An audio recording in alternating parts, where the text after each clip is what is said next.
আমরা যখন সংস্কারের ইস্যুগুলো দেখেছি, আপনারা দেখেছেন যে এবারের যে নির্বাচন, সেই নির্বাচন কিন্তু একই সাথে দুটো নির্বাচন ছিল।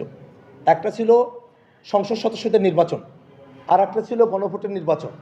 এবং এবারের যে নির্বাচনের আপনারা যদি ধারাবাহিকতা খেয়াল করে দেখেন, অন্তর্বর্তীকালীন সরকার গঠন হওয়া, যে অন্তর্বর্তীকালীন সরকার সংবিধানে ছিল না, কিন্তু জাতির প্রয়োজনে গ্রান্ড নর্মের জায়গা থেকেই, সংবিধানের ভিতর থেকেই এবং সংবিধানের বাইরে থেকেও আসলে এক্সট্রা কনস্টিটিউশনাল ইস্যু এবং কোয়াজি কনস্টিটিউশনাল সংবিধানের ভিতরে আসে না এরকম একটা পরিস্থিতিতে দেশ তো চলতে হবে, সেরকম জায়গা থেকে অন্তর্বর্তীকালীন সরকার গঠিত হলো।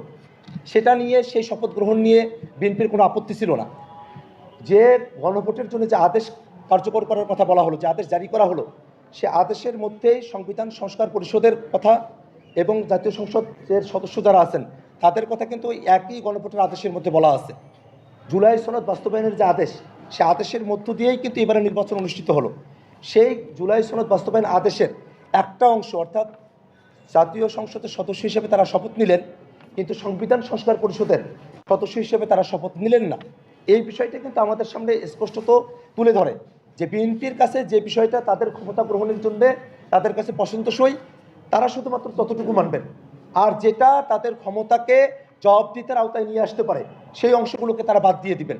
এই ধরনের একটা মনোভাব তারা প্রথম থেকে তারা প্রকাশ করেছেন। এই জন্য সংস্কারের বিষয় নিয়ে বিএনপির সরকারের তরফ থেকে একটা শঙ্কার জায়গা তৈরি হয়েছে।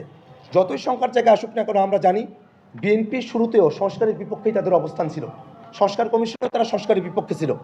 যারা যখন হ্যাঁ এবং না ভোটের ক্যাম্পেইন চলে, ছাত্রদল অফিসিয়ালি তাদের অফিসিয়াল পেজে না ভোটের ক্যাম্পেইন করছে, তাদের বুদ্ধিজীবীরা না ভোটের ক্যাম্পেইন করছে, এবং শেষে গিয়ে জনচাপে পড়ে তারেক রহমান রংপুরে গিয়ে হ্যাঁ ভোটের পক্ষে তার বক্তব্য তিনি উপস্থাপন করেছেন। এই যে জনচাপে পড়ে গিয়ে গণভোটের পক্ষে হ্যাঁর পক্ষে অবস্থান নেওয়া, আমরা এটাও জানি যে জনচাপ জনগণের মধ্যে রয়েছে, শুধুমাত্র যারা 11 দলকে ভোট দিয়েছে বা অন্য দলগুলোকে ভোট দিয়েছে তারাই যে গণভোটে হ্যাঁর পক্ষে ভোট দিয়েছে বিষয়টা এরকম নয়। এমনকি যারা বিএনপিকেও ভোট দিয়েছে তাদেরও অনেকে যে গণভোটে হ্যাঁর পক্ষে ভোট দিয়েছে, এই রেশিওগুলো আপনারা পাবেন বিএনপির ভোটের অনুপাত, পার্সেন্টেজ, 11 দলের পার্সেন্টেজ, এনসিপির পার্সেন্টেজ, জামাতের পার্সেন্টেজ এবং গণভোটের যে পার্সেন্টেজ, এই হিসেবটা করলেই বের হয়ে আসে যে কোনো দলীয় বিবেচনায় থেকে কিন্তু জনগণ হ্যাঁ ভোটের পক্ষে তারা মতামত দেন নাই, বরং তারা জাতির প্রয়োজনে, দেশের প্রয়োজনে তারা গণভোটে হ্যাঁর পক্ষে অবস্থান নিয়েছেন।